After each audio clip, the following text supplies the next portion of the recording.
Welcome my viewers and subscribers. Welcome. Today is June 26th. A lot of things happening in my month, June. So today we are at Portland. We are in Portland right now. Actually up by the Turtle Harbour, Portland, out of Bayview, just after pass Dre Pass heading into Port Antonio. Right, this is where we are right now. If you look behind me, you can see all those tents sitting up. We're actually here for the groundbreaking ceremony. Prime Minister will be breaking ground for the new bypass in Port Antonio. So we're here today to capture all the events, capture this moment to send to you, my viewers and my subscribers. So remember, we're always outside trying to get the content, getting all the updates, getting everything that's happening in the parish to send to you. So remember, if you are new to the channel, please subscribe now, hit the post notification bell so you can be notified whenever a video is uploaded, because we are always outside getting these things to send to you, my viewers and my subscribers. We're out again once more. I hear about walking billboard. Walking billboard from Eastern Portland.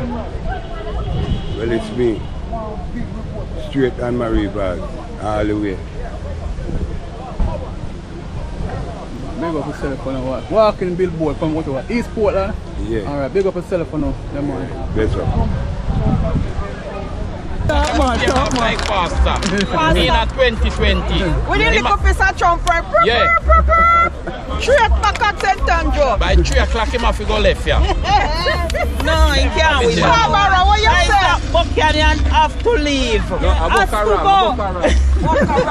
Andrew Holness are the best Prime Minister Jamaica ever have. And see, Andrew Holness, the best Prime Minister Jamaica ever have.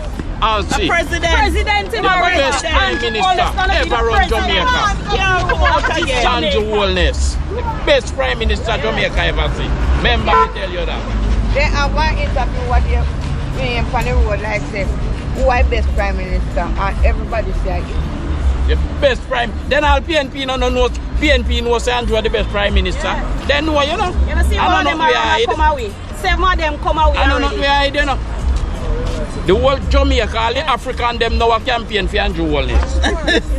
All the African them down in South Africa and North Africa a campaign for Andrew Holness. The best Prime Minister Jamaica ever see. Yeah.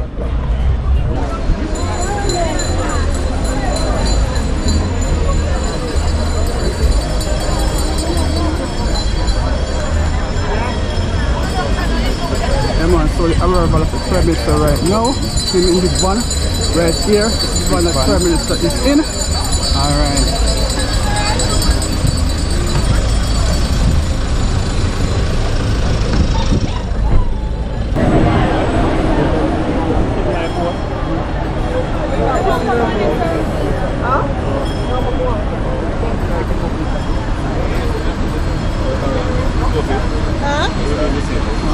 Let's come Morgan, look.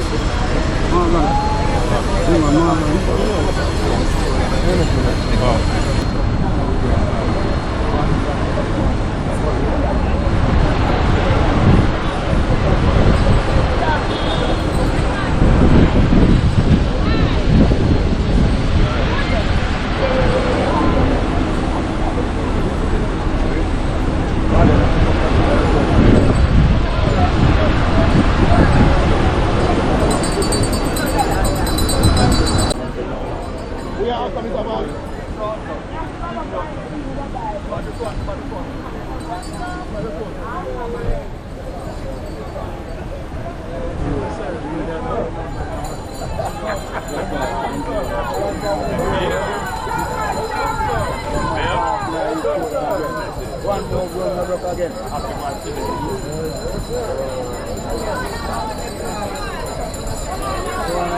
Third time loaded.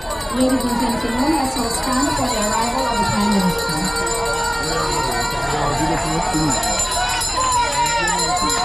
Oh God!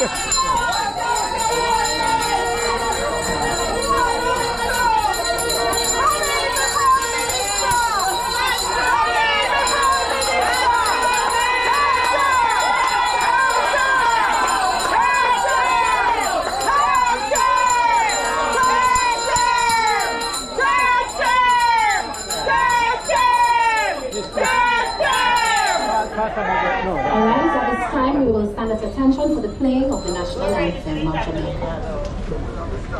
O Lord, our God, oh, excellent is thy name in all the earth, who has set thy glory above the heavens. Good afternoon, everyone. In the interest of time, protocols have been already observed, but how could I continue without acknowledging the presence of the most honorable Andrew Holness, ON, CM, MP, Prime Minister of Jamaica. Mr. Prime Minister, this is the first opportunity I'm given to tell you what the Lord has in plan for you. I've been watching you, sir, from your leadership race, and I'm convinced that the Lord is with you. The Lord says, touch not what I have anointed. And you are indeed anointed by the Lord, sir. I watched everything that you have been through, and nothing is impossible with the Lord. I hope you continue to believe in the Lord, and He has taken you thus far, and He's not going to leave you, sir.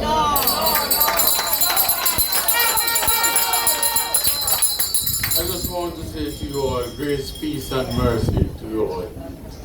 From God the Father, and from our Lord Jesus Christ, who has delivered us from this sinful, bad mind, grudgeful, and wicked world that we are living in today. To God be the glory. Great things He has done. On behalf of the Portland Municipal Corporation and the wider Portland community, I want to express sincere gratitude to you all this afternoon. I want to welcome you to this project this afternoon, which has been well deserved over the years that I've been in Portland. I was born in Portland. I was raised in Portland. Thank you so much, Madam Chair, Mrs. Clark, for so appropriately setting the order. But I want to ask you for a few minutes, or a few seconds, just to specifically acknowledge our Prime Minister, Dr. the Most Honorable Andrew Holness, Honorable Robert Morgan, who has the portfolio of works,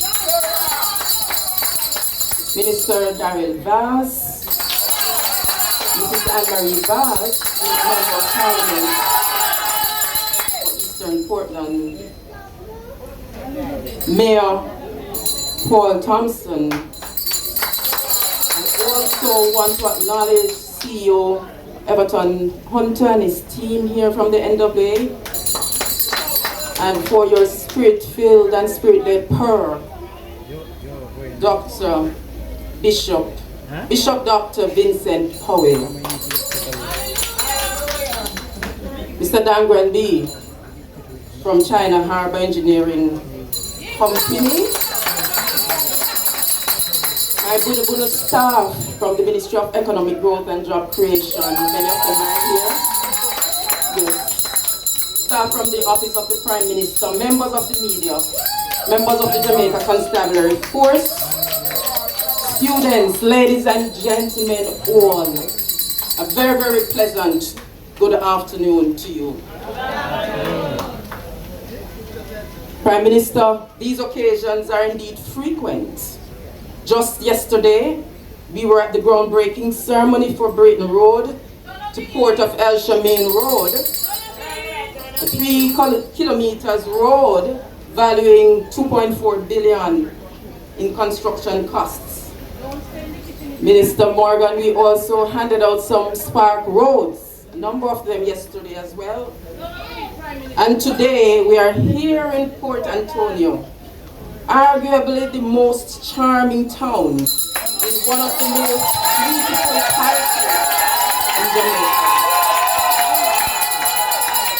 And so I am pleased to bring you greetings and to bring brief remarks for the commencement of works, because you would know that sometimes we say groundbreaking, and in times past we take a long time, groundbreaking and nothing happen. But this is a commencement of works as well, because the works are anticipated to commence very, very shortly after this groundbreaking exercise today. And so this groundbreaking event is the extension of a journey that began with the government's vision of a safe, efficient and effective road network through the development of the Southern Coastal Highway Improvement Project, you know it as SHIP, with the aim of improving linkages and facilitating future development along its corridor. This bypass project, utilizing the design and build modality, is divided into two phases. The first phase is what we are doing now, which covers 7 kilometers from Norwich to Turtle Harbour, and the second phase will be 11 kilometers from Turtle Harbour to Boston Bay. And this we will undertake in the very near future. The supervision will be effected by the NWA along with SJE consultant.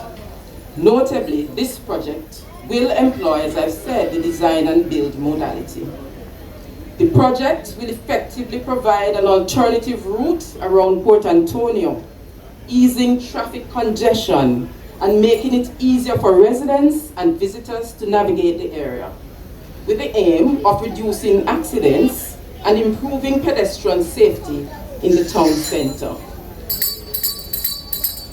But more than that, ladies and gentlemen, the bypass project will also serve to enhance the economic development of Port Antonio, which, as we all know, is already renowned for its thriving tourism, natural beauty, historical significance, and unique offerings to visitors and residents alike. And the Port Antonio people must clap for this man. This economic development will be facilitated by the comprehensive scope of works under this project.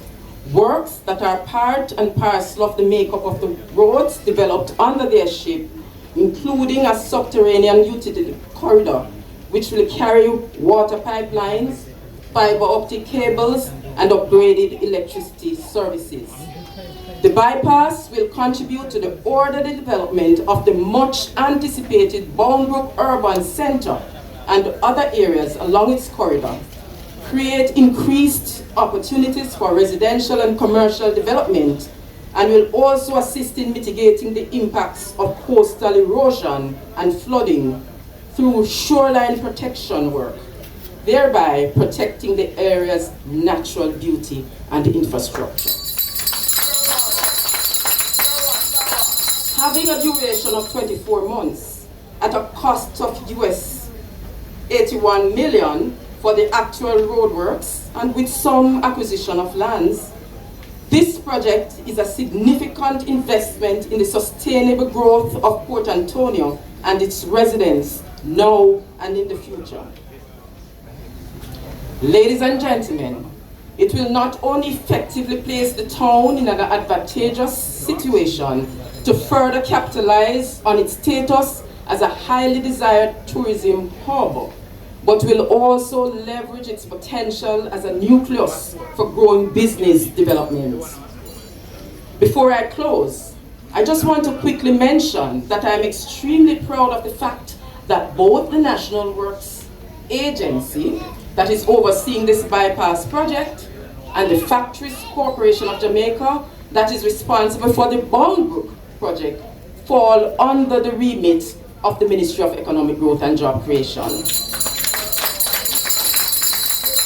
These and other agencies under the ministry's purview, both individually and collectively are positioning Jamaica to be the place of choice to live, work, raise families, and do business, which is the overarching goal of the Vision 2030 Jamaica National Development Plan. The contractor on both of these important projects that I would have mentioned is China Harbour Engineering Company Czech. They have a good track record, Mr. B, in delivering on time and within budget. And we anticipate that the Port Antonio Bypass project will be no different. And so we expect that this project will be completed in a very timely way, and we will have no cost overruns. So ladies and gentlemen, once again, it was my distinct pleasure to bring these brief remarks to you, and I look forward to returning to Port Antonio, God willing, for the official opening of your new bypass. Most Honorable Prime Minister, Dr. Andrew Holness, the Honorable Minister Robert Morgan, the Honorable Minister Darren Watt, MP Madam Emery Watt, members of Parliament, and CEO of anthem, my colleagues, my friends. Good afternoon, ladies and gentlemen. As country manager for Czech, I'm honored to be here today for this important occasion. Today we are not just celebrating the groundbreaking of the Port Antonio bypass. We are also celebrating the many opportunities and the benefits that this new road will bring to the people of Portland and all Jamaica. We believe this new road will open the door for the development of new homes, business, and economic activities along the corridor. It is a step forward, transforming Portland into one of Jamaica's most dynamic parishes. We are now stopping at the road. Czech is also proud to be taking on the construction of Jamaica's second urban center right here in Portland, the Bangkok Urban Center. Together, the road and the urban center will help modernize Portland's infrastructure and strengthen its future. At Czech, we are committed to sustainable development. We will continue to using our knowledge, experience, and our resource to support the government of Jamaica and the people of Jamaica. Our goal is to create long-term benefits through job creation, local investment, and skills transfer. We promise to deliver the Port Antonio bypass on time and in budget, and the highest standard. As we look to the future, we are excited to be a part of Jamaica's growth, not just Portland, but across the country. Portland is on rise. Thank you so much. At this time, ladies and gentlemen, as we seek to move the program forward, I will invite Mrs. Anne-Marie Vaz, Member of Parliament for Portland Eastern. Good afternoon, my East Portland family. Put your hands together for Dr. the Most Honorable Andrew Michael Ford, Prime Minister of Jamaica, and his team, led by Minister Morgan, Minister responsible for work. Let me also acknowledge Minister Darrell Vaz with his numerous portfolios, including transportation. Today is another historic day in Portland. Now, in the past couple of months, there have been two other historic happenings in this parish. One, the launch of the construction of the Bangkok Urban Center, and also the launch of the rural school bus system for our children. And here we are today. with the groundbreaking of the Port Antonio bypass. One of the clearest indicators of growth taking place in Jamaica is the growing congestion experienced in some of our town centers. As economies grow, so does the number of vehicles on the road, leading to increased traffic congestion. As a government, we have been criticized regarding the number of opening ceremonies and the amount of ribbon cuttings that we are doing. The question asked is why? The answer is simple. We are doing more. We have to do more because when others had the chance and opportunity to do it, it wasn't done. The Port Antonio bypass is long overdue. The South Coast Highway Improvement Project has welcomed a new era in eastern Jamaica, and the Port Antonio bypass is an extension of this. The economic activity, investment, development, and opportunities that will be created as a result of this project will have a meaningful impact on the lives of my East Portland family. As you have heard, the bypass will take place in 2 stages. Phase 1, Norwich to Turtle Crawl, and Phase 2, Turtle Crawl to Boston Bay. And as you heard as well, it is estimated to cost $81 million or 13 billion Jamaican dollars. My East Portland family, this is what this government is investing in our town to make our quality of life better. This is an investment for all of us. This is how this Member of Parliament and this government invest public resources. You will hear further about this project as the program goes on. But, and I can assure the Prime Minister, knowledge of this will reach every nook and cranny of Portland, not only East Portland, but the entire Portland. I want to speak about one of Newton's 3 laws of motion. This is not the type of laws that we pass in Parliament. There are different types of laws. The law I think best describe the word this administration and this Member of Parliament is the first law of motion. The law says an object at rest stays at rest, and an object in motion stays in motion. This is evident in the pace and frequency that this government is working at. The government is in motion, and whether it is the urban center, Moran Bay Urban Center, the Bosco Bell Business and Urban Center, our own Boundbrook Urban Center, or this Port Antonio bypass, it is a continuation of a government in motion. The others have been at rest for a while, but this government remains active and strong. This government remains in motion.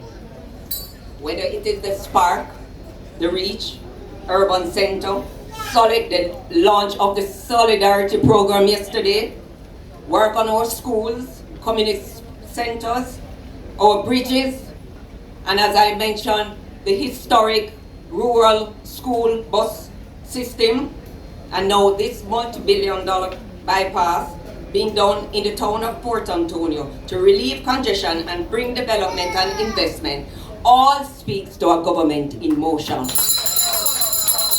Because this is what this government has been doing literally and figuratively, removing the congestion and bureaucracy across government and projects. We are accelerating and continuing the motion, and that is why we are cutting ribbons at a faster pace in more parishes than ever before. It is not a coincidence, it is deliberate. I welcome you all to my parish on this historic occasion and can state proudly that not only do I look forward to driving on the bypass and to going into the town without having to take 15 minutes to go from here to the end of the room. And I'm also looking forward to the day 24 months from now, and I've set my timer for us to be here for the opening of this Port Antonio bypass. I want to thank you, Honorable Prime Minister, Minister of Works, Chet, the technical teams here, the Parish Council, and all of you here today who have come to participate in this historic day. Thank you very much, ladies and gentlemen, and to the residents here in East Portland. I see you're a very exciting audience. Thank you very much for coming out. I want to acknowledge the Most Honorable Prime Minister, Dr. the Most Honorable Andrew Holness, Prime Minister of Jamaica, the Honorable Darrell Vaz, Minister of Science, Energy, Telecommunications and Transport, as well as the Honorable P.S. Arlene Williams, Permanent Secretary in the Ministry of Economic Growth and Job Creation. Our wonderful Anne-Marie Vaz, your beloved, hard-working Member of Parliament. I see the head of the National Works Agency, Mr. Everton Hunter, is here, as well as the head of China Harbour Engineering, Mr. B. Other distinguished guests, invitees, members of the Municipal Corporation and clergy, thank you very much for being here at this historic occasion. It is both an honor and a pleasure for me to be here at Turtle Crawl. That's the name of it, right? Turtle Crawl. What's the other name? It have another name. I have to know the road so when I come I can find them. Clear Spring, right? As we break ground on what is a very transformative project that speaks to vision, planning, and an unwavering commitment by your government. The government led by our Most Honorable Prime Minister Andrew Holness. And I will say to you, this is his vision, so no one can take credit for it.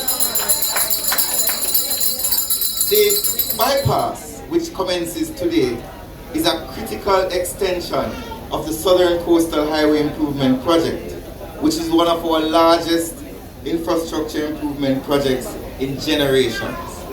This is not just a road, it's a development corridor, a climate resilient artery, and a signal of our intent as a government to continue building Jamaica. Phase 1 of the project spans approximately 7 kilometers from Norwich to Turtle Crawl, and the works will include a 4-lane carriageway, new bridges, jersey barriers, fiber optic ducts, road markings, and modern bus shelters.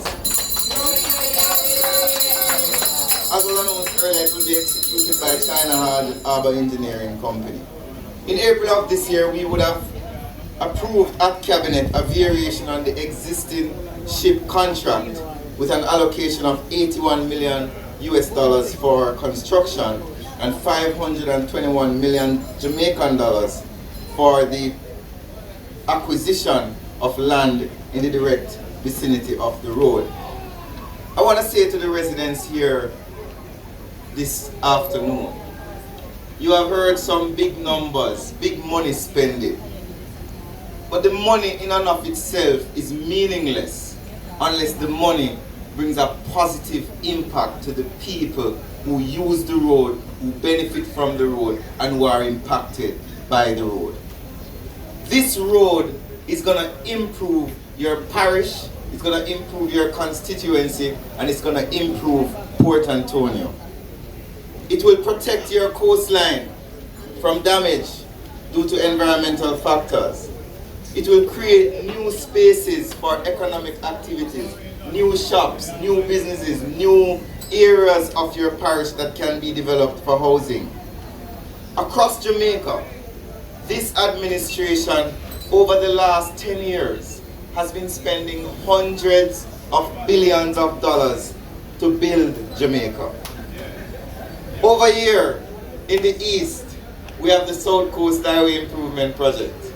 If you look in the west, you have the Montego Bay Perimeter Road. If you go on the south, you have the Williamsfield Bypass. And soon to come, we'll be doing some work to improve the traffic in the Miami Bay area. That is the type of vision that this administration has to build our country.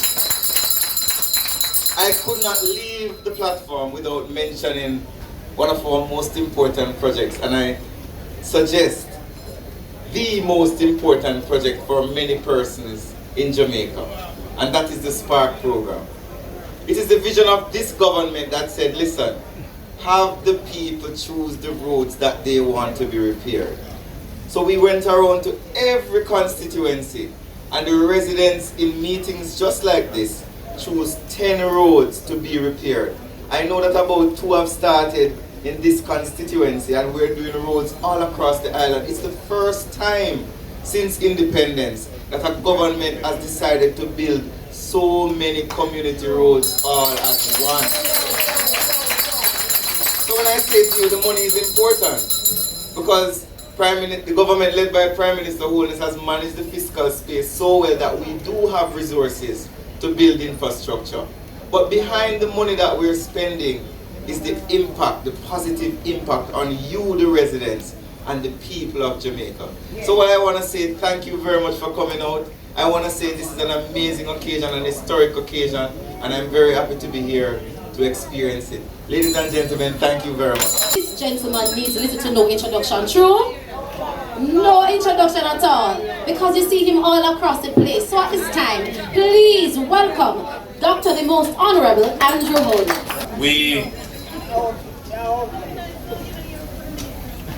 are gathered here to celebrate, to mark a major achievement.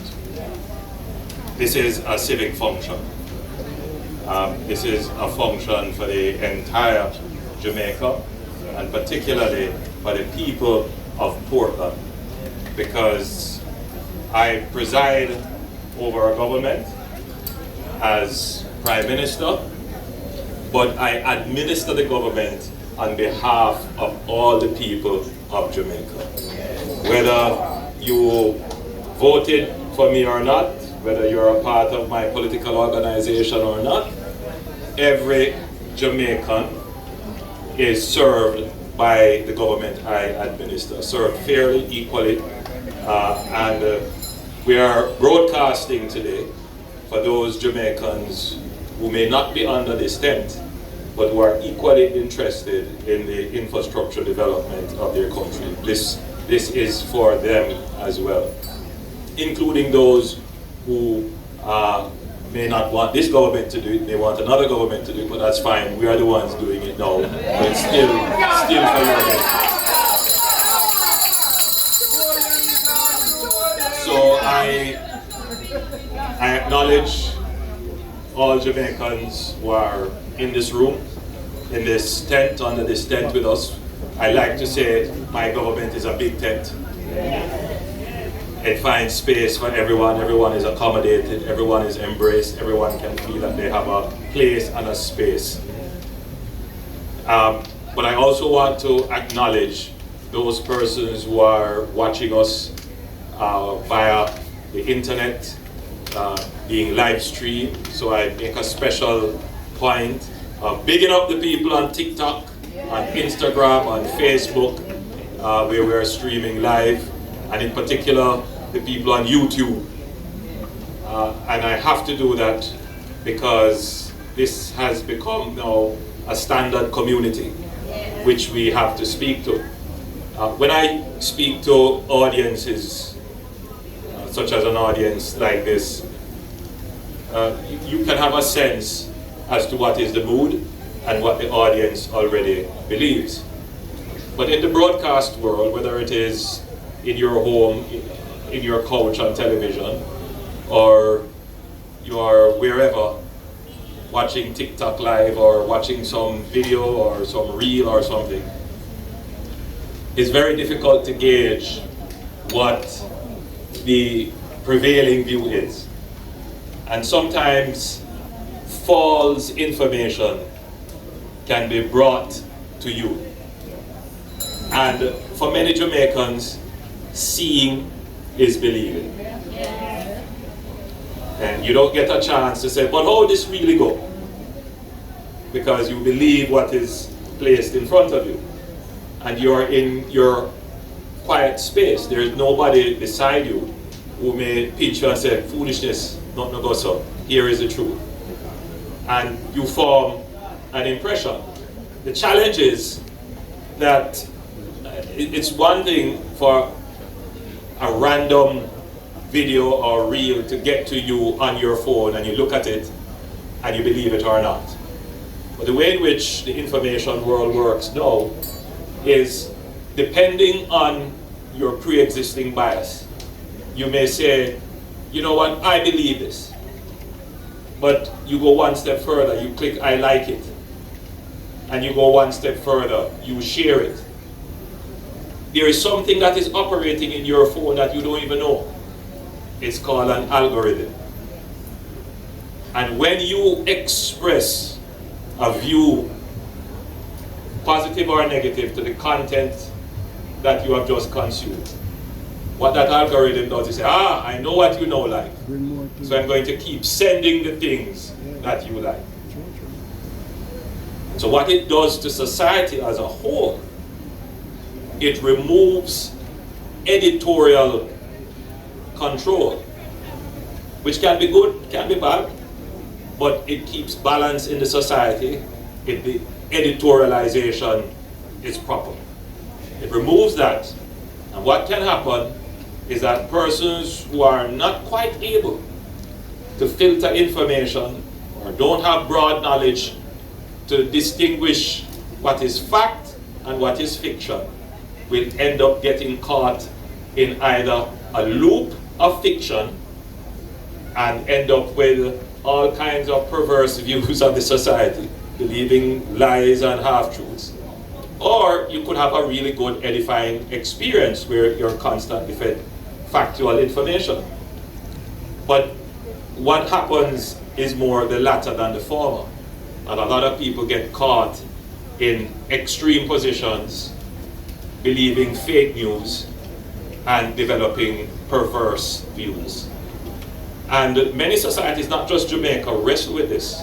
You will see this presentation that I'm making now being made by all kinds of other countries who are concerned about how their society is being shaped by algorithms, shaped by a calculation that has nothing to do with the actual situation of the country and something that is open to being manipulated.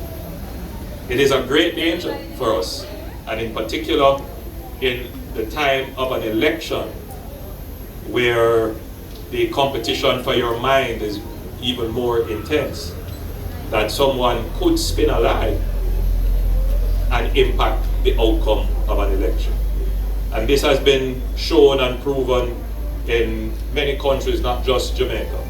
So I do take the time whenever I'm presenting, not just to speak to the people in front of me, that I can gauge your response, and I'm in that feedback loop, so I can make various comments and help to modify and change and moderate, but particularly to those who are trapped in front of their screens, who have nobody else to help to moderate how they are going to view.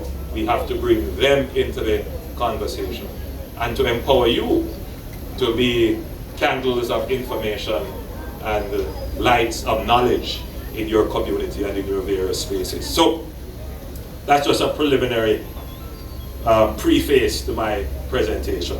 So having said that, I know that the Honorable Robert Nestor Morgan, the Honorable Darrell Vaz, and Mrs. Vaz, they are under instructions that whatever they say to the public must be factual.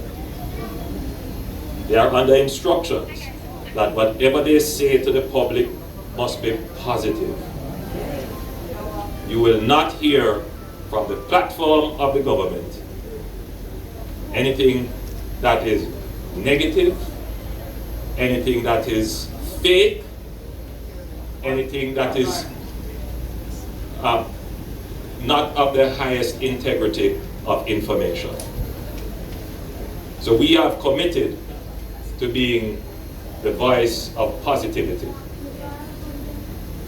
We are committed to be constructive in whatever we say. We are not going to rely on negativity, of tearing down people and focusing on the gutter. We are going to raise your heads, raise your minds, and we are looking upward.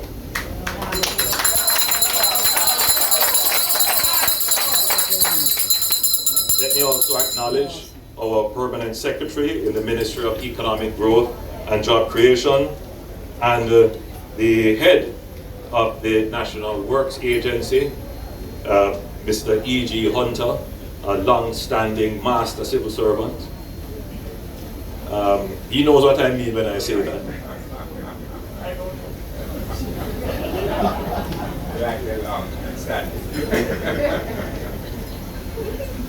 You know, there is a famous British comedy called Yes, Minister.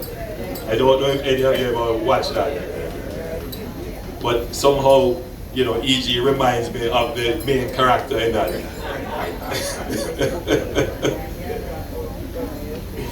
Of course, allow me to also acknowledge His Worship, the Mayor, Bishop Councillor Paul Thompson, who preached for us.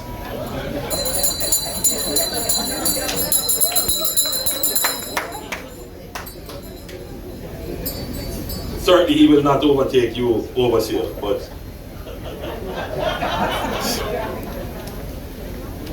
and of course I must acknowledge China Harbour that has been with us now more than 15 years almost as a construction partner, very much entrenched in the Jamaican construction landscape, taking on massive projects.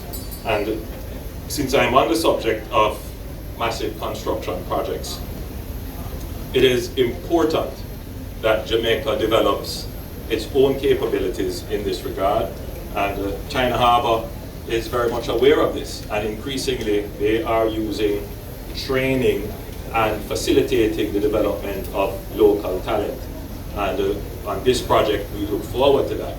In the Montego Bay Bypass project, when I toured it last, I was very pleased to see a significant number, in fact I would say more than 90% of the workforce being Jamaican, from the steelman to the engineer. And I think that was a very good sign.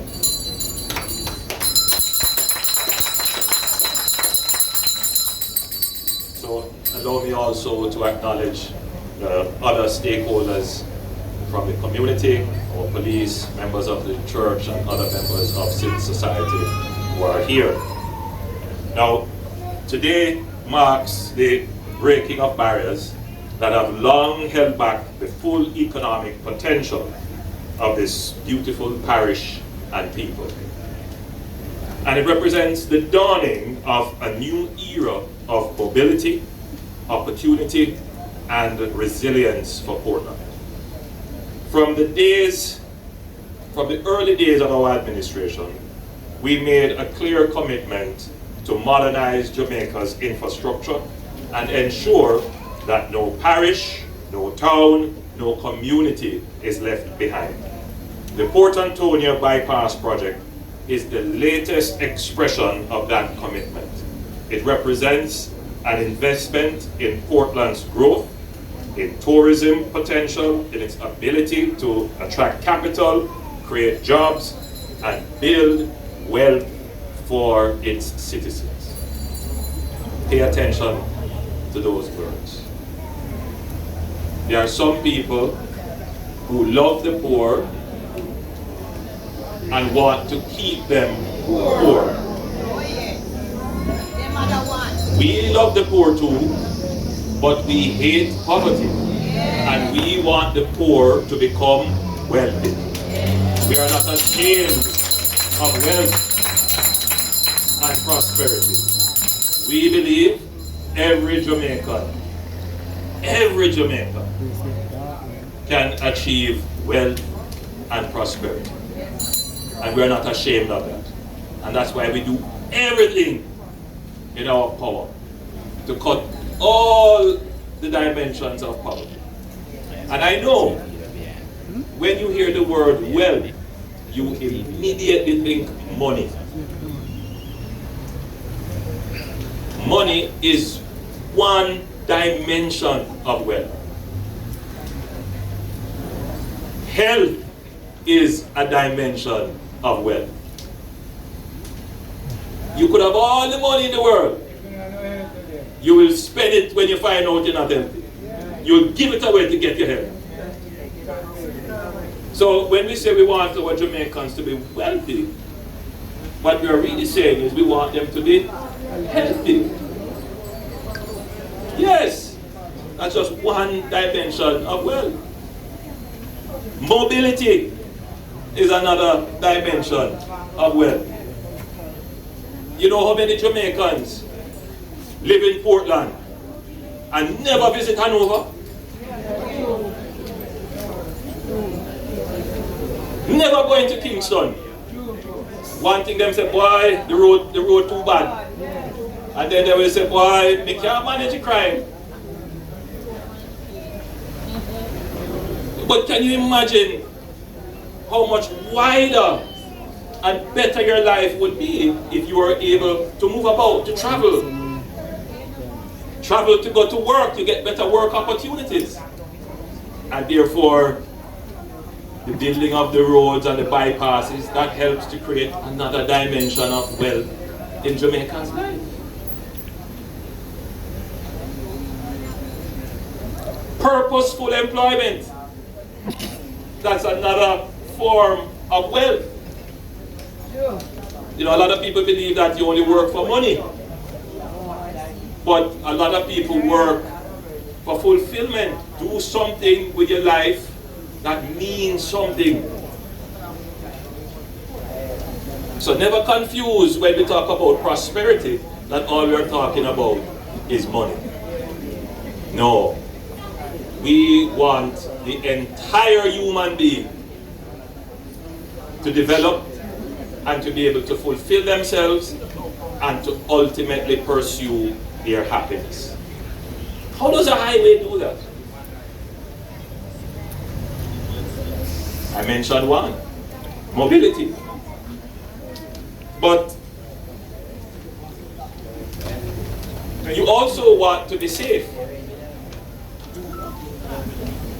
Not just safe from criminals and crime, but you also want to be safe from the impacts of climate and weather.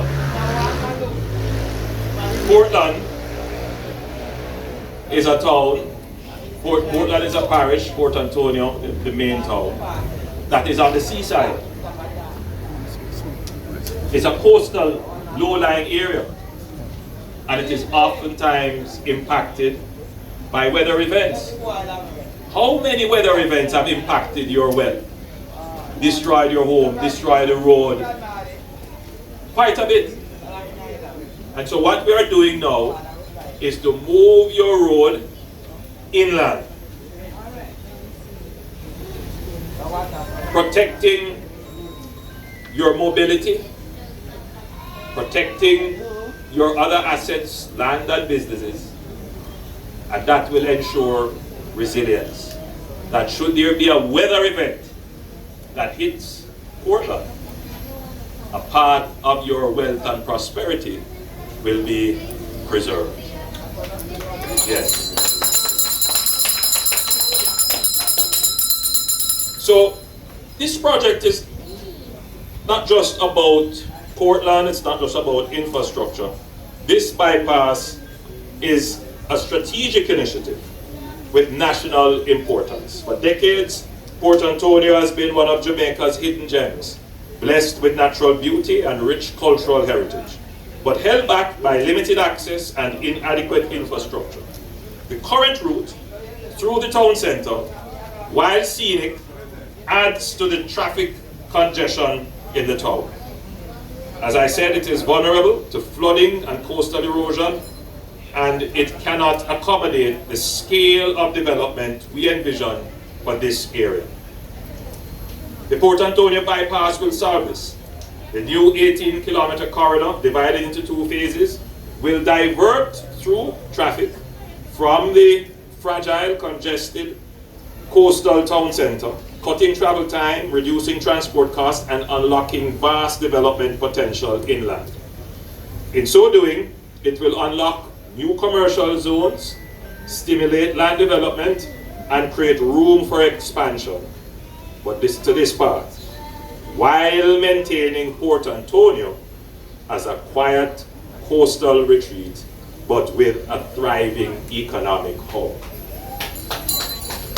So the idea is not to change the nature of Port Antonio. What is happening now is that the nature of Port Antonio is being changed because of the volume of congestion in the town. And so what we want to do is to move the traffic that doesn't need to be in the town out of the town. And that town, which should really be, rich in its culture and history, is becoming very commercialized, and so it's losing that value. So in creating a bypass, we will eventually attract most of the commercial operations out of that valuable cultural and historic space, and leave that to develop in the way it should be developed, while having the commercial area specifically focused. And we have started that by building, that started a couple months ago, the Boundbrook Commercial Center. So this is not just a one-off investment. This is part of a larger plan to develop the economy of Portland in a way that preserves its historic and cultural assets. So this is a targeted people-centered development that will expand opportunities for local farmers, craft vendors, tour operators, and small businesses. This is development that will connect the coast to the countryside, the farms to resorts, and the world to Portland. The Port Antonio bypass is being executed in 2 phases. Today, we are launching phase 1 from Norwich to Turtle Crawl Harbour, a 7-kilometer stretch of a 4-lane roadway with safety-enhancing median barriers, newly constructed bridges, upgraded drain infrastructure, and designated bus shelters. We are reshaping the infrastructure landscape to meet the future. The government of Jamaica has committed approximately US $81 million for the construction of this project, and another $521 million for land acquisition, with over 200 parcels to be acquired in phase 1 alone. The National Land Agency has already begun the acquisition process, ensuring that every affected landowner is treated with fairness and dignity under the provisions of the Land Acquisition Act. This is a massive undertaking by any measure, and I want to recognize the work of the Ministry of Economic Growth and Job Creation, the National Work Agency, the Ministry of Finance and the Public Service, and of course our project contractor, China Harbour Engineering Limited, for bringing us to this point. Now, let us also understand that this project is not occurring in isolation. The Port Antonio bypass is a continuation of the transformative Southern Coastal Highway Improvement Project, which spans from Harbour View in Kingston all the way to St. Thomas and now into Portland. The Southern Coastal Highway Improvement Project is not only the largest infrastructure investment in Jamaica's history, it is the most ambitious reshaping of Jamaica's spatial economy since independence. By extending the S-chip into Portland, we are literally and figuratively placing Portland on the map of the 21st century development. We are ensuring that Portland is not at the end of the road, but Portland is the road to prosperity.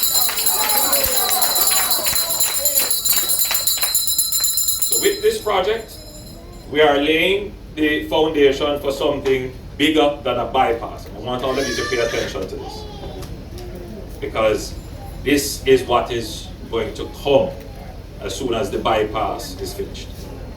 Through the Port Authority of Jamaica, we engaged world-renowned architect Gordon Gill, who is actually Jamaican, to develop a master plan for Port Antonio. The vision of Port Antonio is to create a high-value, low-density tourism destination that will preserve the unique history and character of Port Antonio as the birthplace of Caribbean tourism. Port Antonio will become the St. Bart's of the Northern Caribbean. I know a lot of people don't know what that is. But the idea is to create a high-value tourism product, which is quite distinct from the other tourism areas that exist in Jamaica. The strategy of the government, for all of you who are listening, you will hear me talk about the national economy and how the national economy is doing well. Now, people in their parish, in their towns might say, well, how does the national economy benefit my household economy? When I tell you that the debt, national debt is cut in half, you still have your loan to pay at the bank. You still have your hire purchase bill to pay. When I tell you that unemployment is cut in half, well, more than that, unemployment moved from 13.8% down to 3.5%. You might still see some unemployed youngsters in your community. When I tell you that, you know, we have run the country so well that we have not asked you for any new taxes, and you are saying, but I'm still paying tax. So you might not reconcile what has happened in the economy, which is what is allowing me to stand here today to announce an $80 million US project for this area, because that couldn't happen before. That's why it never happened before, because previous governments didn't run the economy well. They never had the money to do it. We ran the economy well, so we are using the dividends. So a part of our strategy is to create a local economy where your household is more tied into that local economy. And what is that local economy? That local economy would be the industries that are located close to you. Right now, most of you, some of you have to go to town to work. If you want health care, you have to go to town. If you want some government service, you have to go to town. So what we want to do is to create a local economy that employs you where you live, provides the services where you live. More of your taxes get spent because it's generated there, and you are vested in it. So you don't have to wait on, let's say, the national budget to deal with some of your local water. Your economy generates the revenues. And that's the strategy. So we are doing that in St. Thomas. We have built a nucleus, meaning a core area in which commerce can take place. And then from that, there are some other concentric areas that will connect to that. And so St. Thomas is going to have literally its own economy. It will have an industry in mining. It will have its urban center, and we are developing its tourism potential, and all of that will be underpinned by greater agriculture and fishing.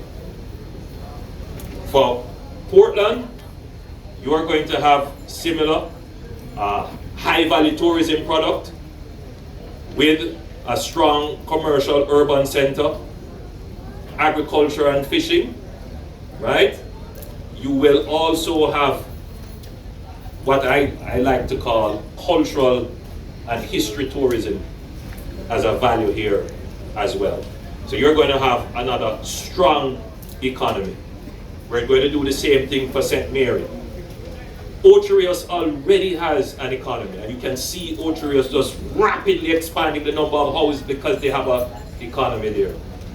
Trelawney we're going to focus there as well. We have 50 acres of land that we're going to be building a new town center there, helping the old town to be able to regulate itself, take the congestion out of the old town, so that that can realize its true potential as well. St. James has a booming economy. And then we're going to go into Hanover, which we have started to map that out. We're going to put in a bypass and realign some roads there. We're going to do the same thing for Westmoreland. Every parish will have its local economy. So I want the people of Portland to understand what that local economy is going to look like.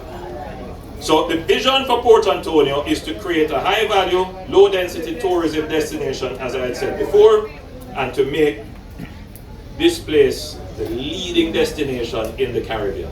That's right. The key components of this master plan include a cruise ship terminal along the eastern belt of the East Harbour,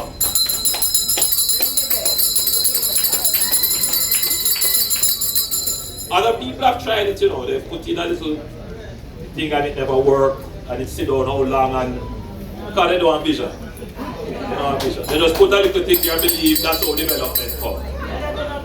They put a little marina and 1 and 2 boats come there, and but to do this thing you have to think big, you have to be able to invest, and you have to be able to attract people to come in. And so you notice we are very strategic. We are doing the things that are going to attract people to come in.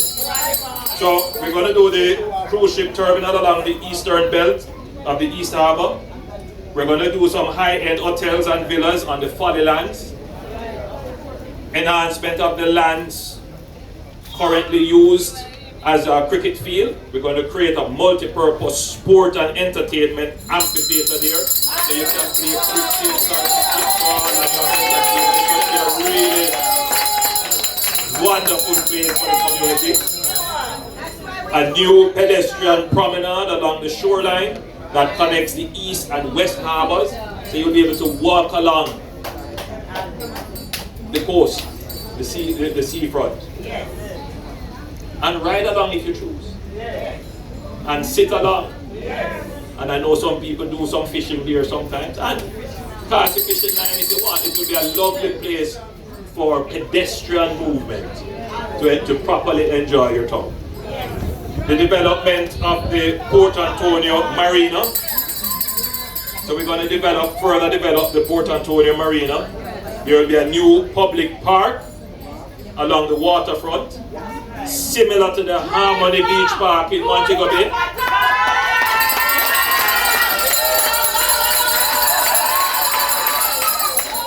So Port Antonio will have its own beach park. Lovely, it will be lovely. By the way, the design work has already begun. We have already started the design work on this. We will redevelop the Musgrave Market into the crown jewel in the Port Antonio waterfront experience. We're going to change what you consider a market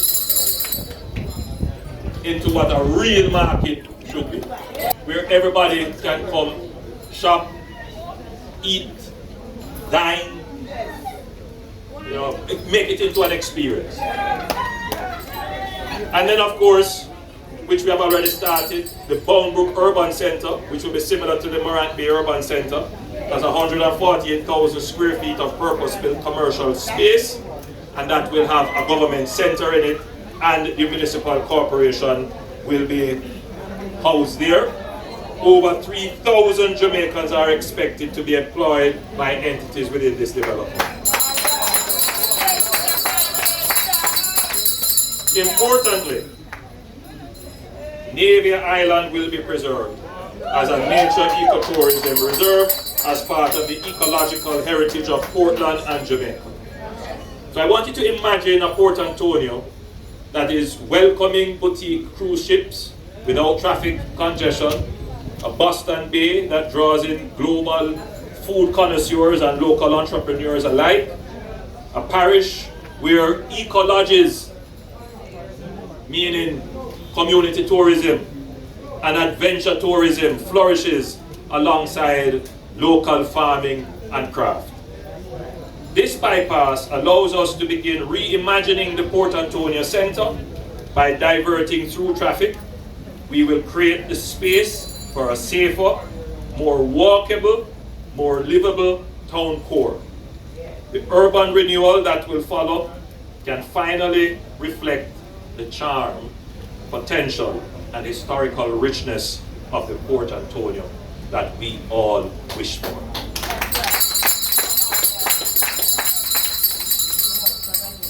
Now, somebody might be in the audience saying, why, Prime Minister, this is all so nice. Going to take only for years. But we don't have the water.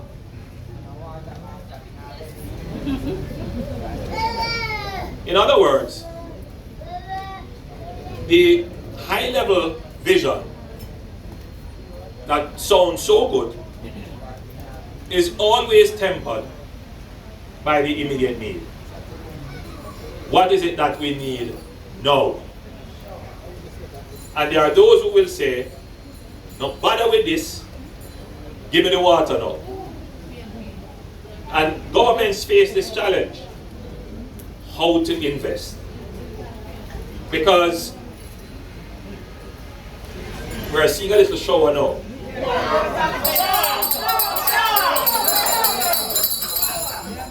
And indeed, water comes from the sky. But water is not free. Water requires investment. Pipes and pumps don't fall from the sky. So you have to invest in it.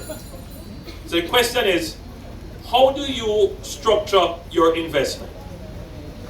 You have to make investments that are going to deliver future revenues to support current consumption. Put it to you this way, there are some people who would prefer to eat off everything today and have nothing tomorrow. Investment is like agriculture. You have to plant today in order to reap tomorrow. But you also have to make sure that you have a little bit to eat while the crop is growing, right? So for those people who would wish to dismiss these kinds of investment, let me point out that we are dealing with immediate needs as well. We are spending, for example, on a local lift station, $22 million to put in a lift station, which is basically a pumping station that will bring the water up to a level, put it in a storage tank so it can be gravity fed. And that will supply the craft market and Carter Park. So we're dealing with the water situation, but that's just a small one.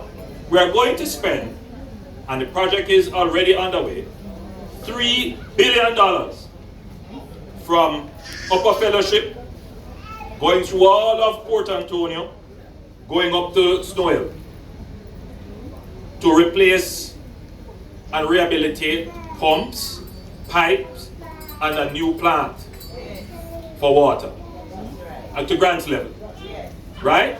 That's a massive investment, $3 billion for water. So I want you to appreciate that the government is balancing the immediate needs with the long-term needs that will generate the revenues to deal with even more immediate needs.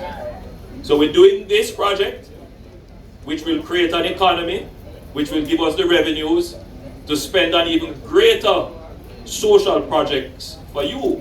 But we're not leaving you to die of thirst while the road is built. No, we get that, we understand that. And so we're doing both things at the same time. Both things at the same time.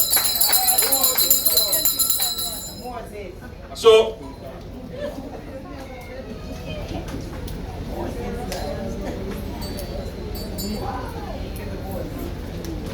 good roads and proper water supply don't fall from the sky. You need good government running a good economy to be able to deliver these benefits.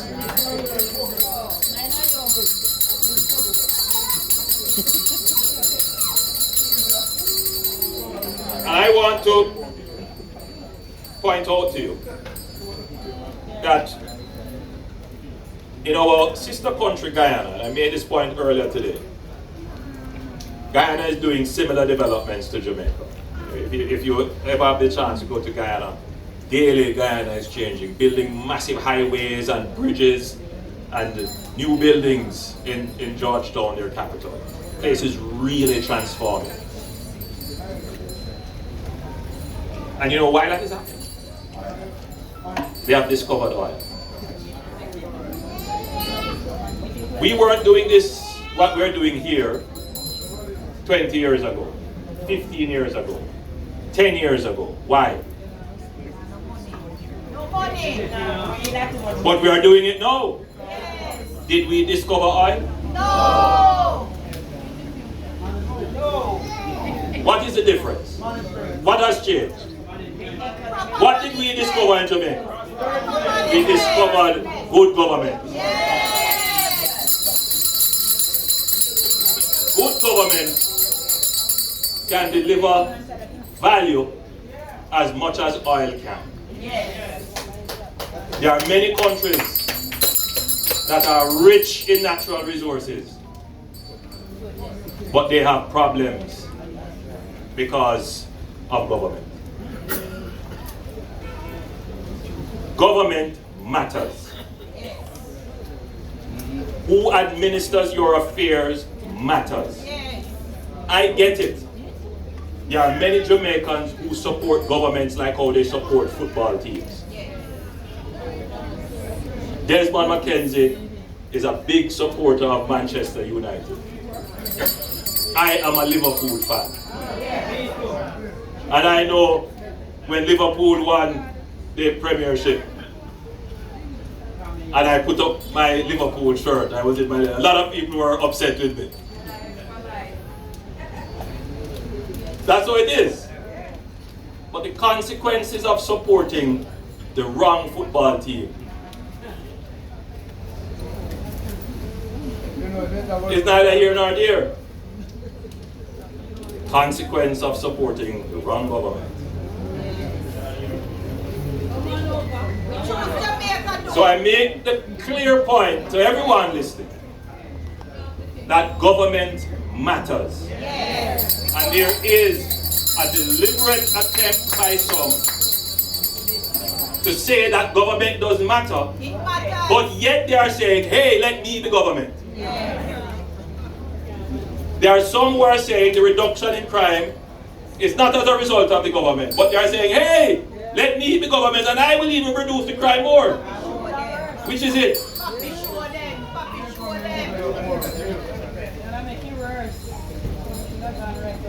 So I say to the Jamaicans who are watching, who are listening, I urge you to think about the choice that you have. Elections are not about football teams. Don't believe that all of this is going to continue when you change government. Don't believe that all of this continues, because somehow, a different government will do the same thing we're doing. No. We're not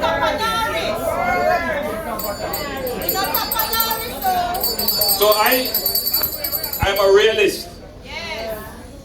I know I've done a lot of work.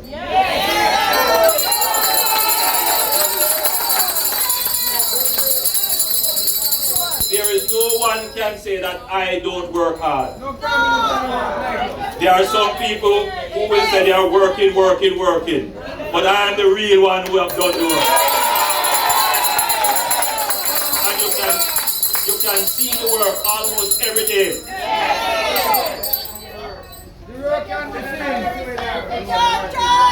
But there are those who are irrational.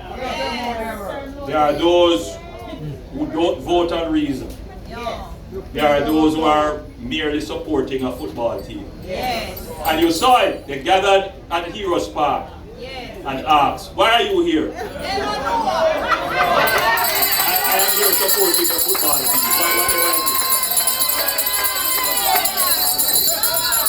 But let those people determine your future. You cannot allow those people to determine your future. So I urge you, as I close my presentation, as I have shown you the work that we have done, as I have shown you what is to come and for which you can have faith. Not empty faith, but real faith. Continue to clean up the gang them. Yeah. Because you know what faith is. Right? So it is the substance of the things that you have hoped for. The substance. So when you see this highway, when you see all of what we have said, it gives you the substance. But we also give you the evidence of it. When we show you the Morante Urban Center, when we show you the South Coast Highway Improvement Project, when we show you what we have done with the economy, you know you can have faith in this government. That when we tell you something, is that an empty promise? No. We're not selling horses that can fly.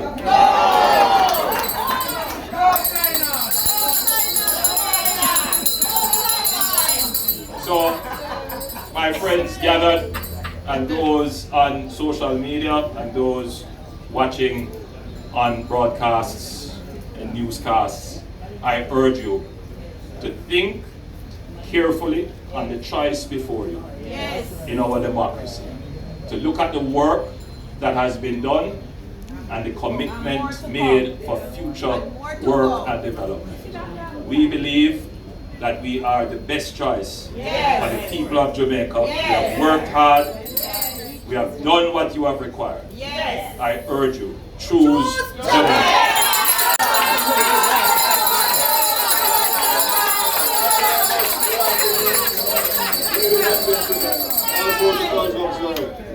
I'm here to give the vote of thanks, and I requested that because I wanted to give the vote of thanks while the Prime Minister is in the parish of Portland. And I want to say unequivocally that no Prime Minister and no government has done even 10% of what I became member of Parliament in 2007, and Anne Rivas became member of Parliament in 2019. I would go further to say that it is too many millions to count. My calculator can't go so far, because it is hundreds and hundreds of millions of United States dollars, not Jamaican dollars, from road to water, to Bombrook Center, to the NHT project that is going to happen at Pasley Gardens, to the water project that the Prime Minister just announced, to the entire development of the waterfront in Port Antonio, the bypass of Port Antonio to allow for people who are not doing business in Port Antonio to work. It is just too much. And I want to say, on behalf, Prime Minister, of Member of Parliament, Anne-Marie Vaz, and myself, and every well-thinking Portlander, a hearty thank you for your vision, but not only your vision, putting the plans in place and the funding in place to effect the transformation that we have seen in Portland. And it's not because I am the Member of Parliament. I can only do as much as I can do, which is to lobby and to try and get my piece of the share and my piece of the pie for Portland, while all the other parishes and Member of Parliaments are doing the same thing. We will not let you down, because we appreciate it. We appreciate everything that you have done and every discussion that you have led. And let me state it clearly, that some of the things that you see that are being implemented come from his vision, his thought process in relation to what he wants to see Portland become, because it is no secret that Portland is the Prime Minister's favorite marriage outside.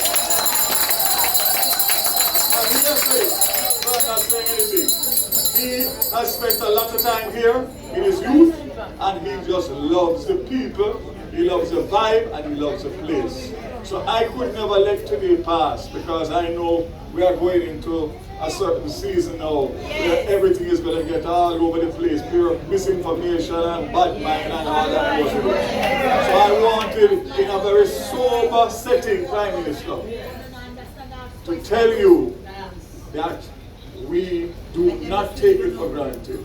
And we appreciate everything, because it's not only about the vision, it is a connecting of the dots to make sure that that vision is implemented.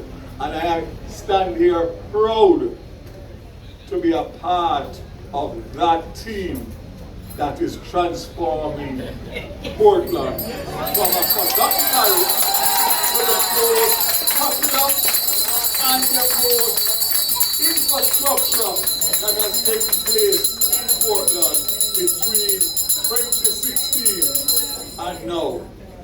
I close by saying, Prime Minister, we will not let you down. Don't watch your noise, watch your seal. And I stand here to tell you that you have bigger things to go and look about. When you are starting on that journey, whenever you decide to, you don't need to come back to Portland. You have done everything before election. We don't need you. Go and look for the ones that need some more help. We thank you from the bottom of our hearts. You are the best Prime Minister.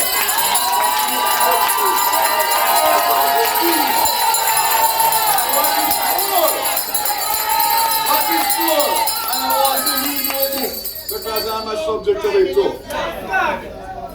Who God bless. And more importantly, Jamaican people don't stone flush the mango. That is an East Indian, a Bombay, and a Julie put together. He is the best. Pray for him, because you know that when it comes to him and me, them after we every day. Can't be up right. But God don't sleep him when he put on in pajamas. God is watching over you, sir. And we will do this for you. God bless you.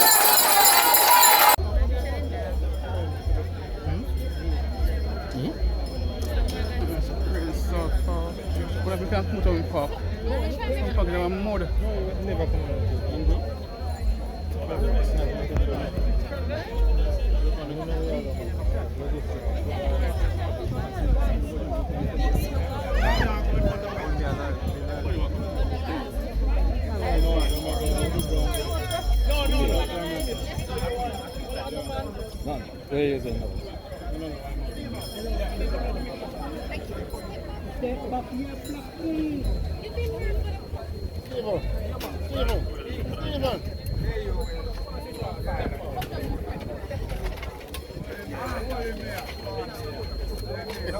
why I went to the gym.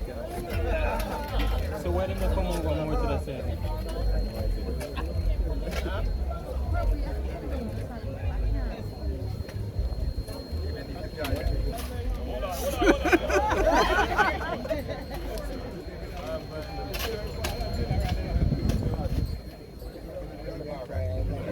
Alright, after 3, turn. Alright.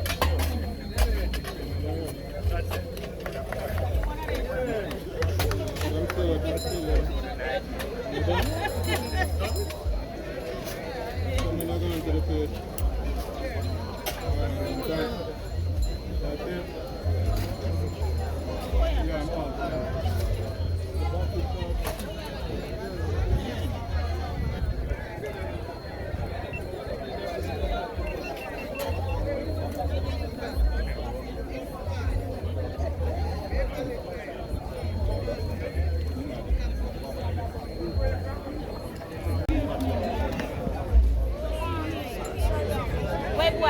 boy them to go take picture of the Prime Minister. Come on, this one. This one, let them go this one. Come on, see Prime Minister there. Come down here, you big and bold. Come down here, come. Come and take picture of the Prime Minister. Come on, come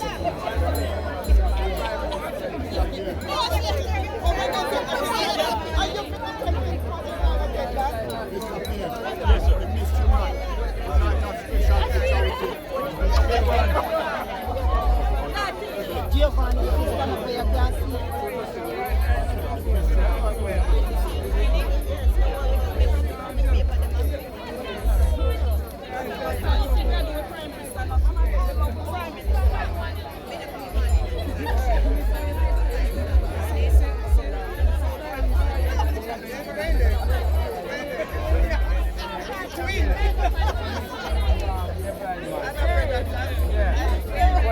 I love the work that you're going on, Mr. Excellent. I like what you're doing. And you're doing excellent work. Don't make mistakes. I recognize it's something that you're going through, you know. But stand up here. Yeah, man. And when you tell me this, you spread me. Be good, just like how God make you good. And be strong. Just keep your strength and God make you strong. Because it's very good. Thank you, sir. All that you're doing, you're doing good work. Continue to do your great work. There's no other Prime Minister. What I am blessed in and there's no Prime Minister that is in Jamaica.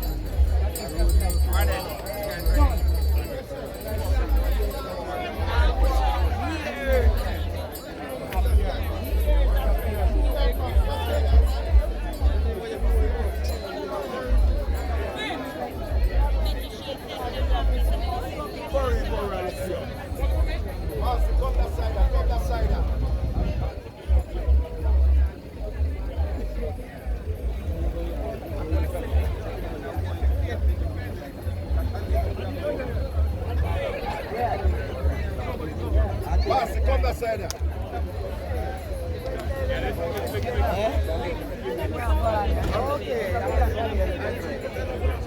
Pass, c'est bien.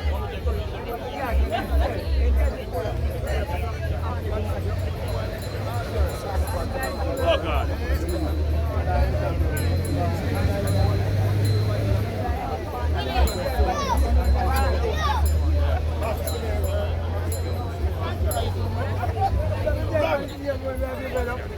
Jackie. One. Yeah.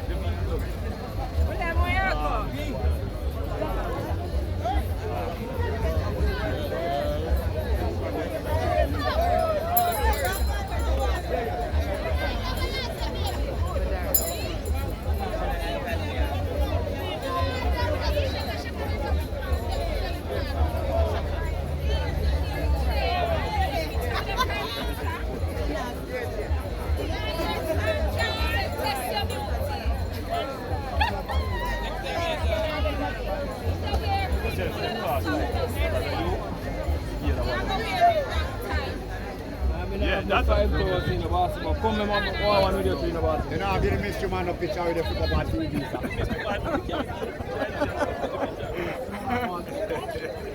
Look at what see the camera. Take one to the Bro, take one to the pass it. Quick. Rasta, go on. Every match of the stadium. Come Desiree.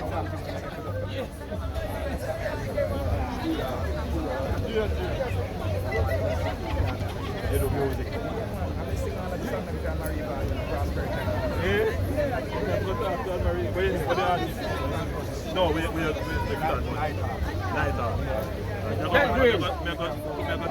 Desiree, take Prime Minister Freshy. We're Prime Minister Fresh. 16-year-old. All right.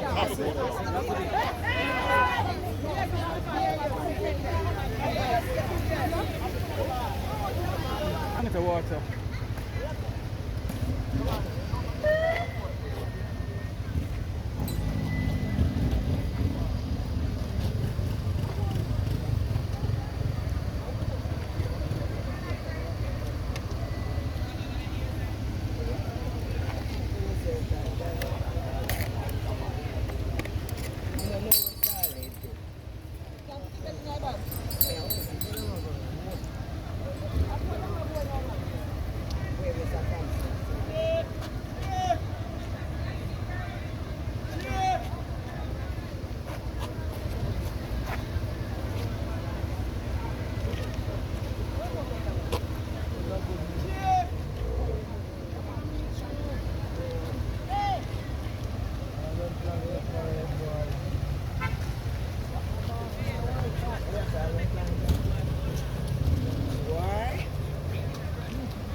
Alright, Lippard. Love you.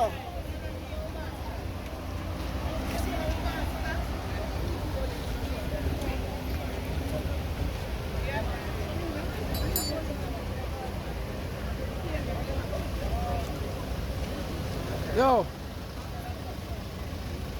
Let's go with them. I'm going to pass the truth fast. The chocolate will meet the chocolate on my road. Let's go now. Where them go there? I'm going to smoke over the park right now.